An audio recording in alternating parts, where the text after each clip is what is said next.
Hi everyone, welcome back to my channel. If you're new here, this is Cora's Life. Today is a very special day. I'm going to be getting the first dose of the COVID-19 vaccine, and I wanted to share that experience with you. I am a healthcare worker here in Southern Oregon, and we recently got notified that we're qualified to get this vaccination. I am going to be receiving the Moderna vaccination, so if you're interested in knowing my experience, keep watching. Before we head out, I just wanted to talk about a few differences between the Moderna and Pfizer vaccination. And if you get the opportunity to get it, I highly suggest it because it is known to be very effective in preventing the COVID-19 in the future.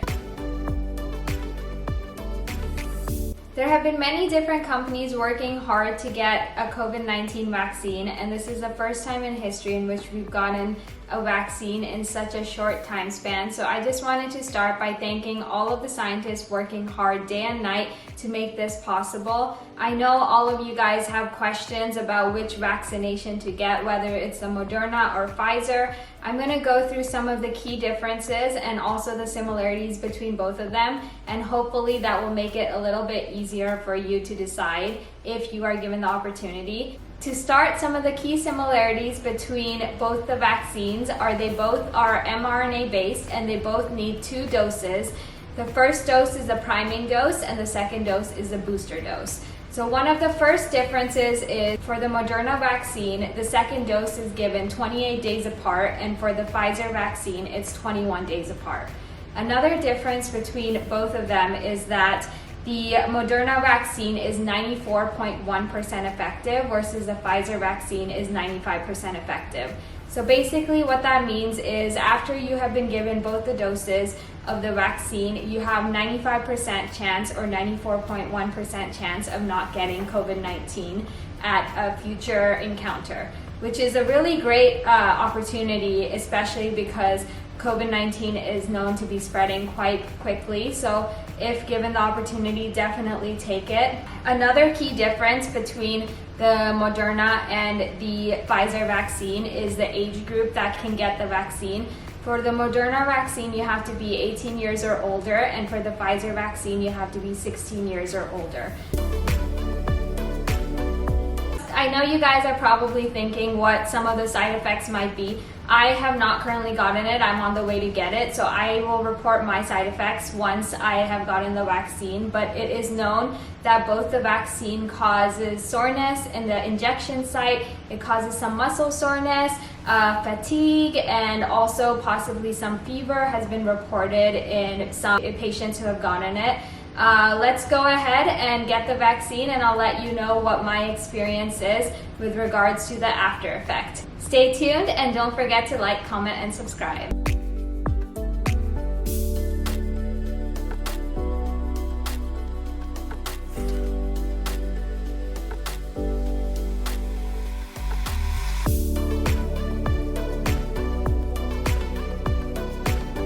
It's been about 36 hours since I received the first dose of the COVID-19 vaccine. I did receive the Moderna vaccine. I unfortunately wasn't able to film inside of the clinic. However, I just wanted to share my experience and let you know what the side effects that I experienced were. So I received the vaccine in Oregon, and I was lucky enough that there wasn't any line before I got the vaccine.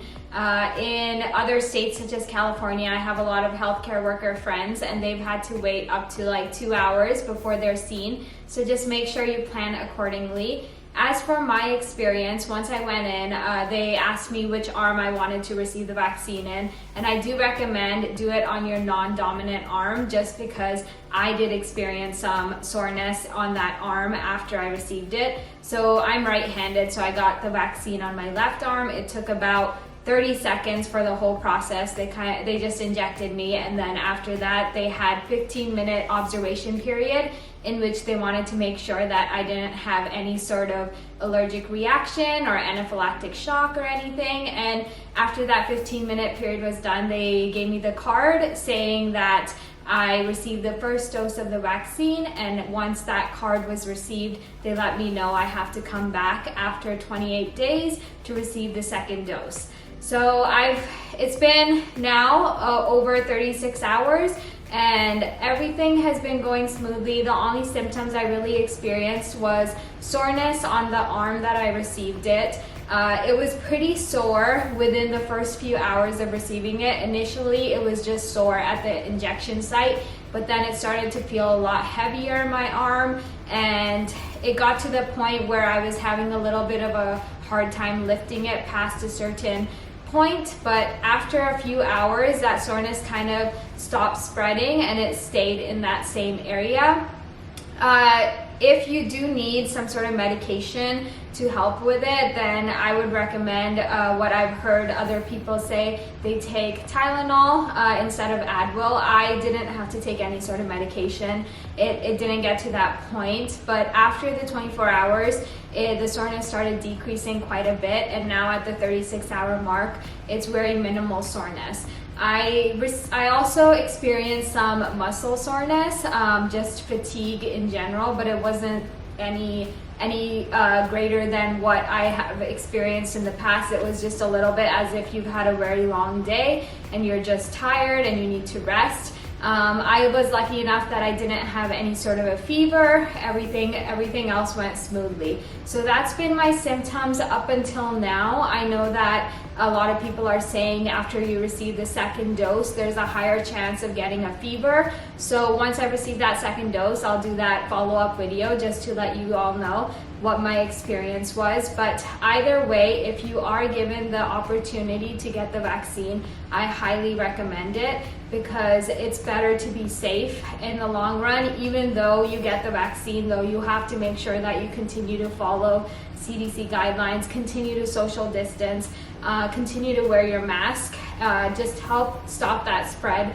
in the community until we all get to that point where everyone has the vaccine and the COVID-19 virus has been overcome. I know it's still a pretty early time for the whole COVID-19 vaccination process, but I do hope that whenever you get an opportunity, wherever you are in this world, to get the vaccine, that this information will be helpful for you. And until then, please continue to social distance and wear your masks, and let's try to get past this whole pandemic together.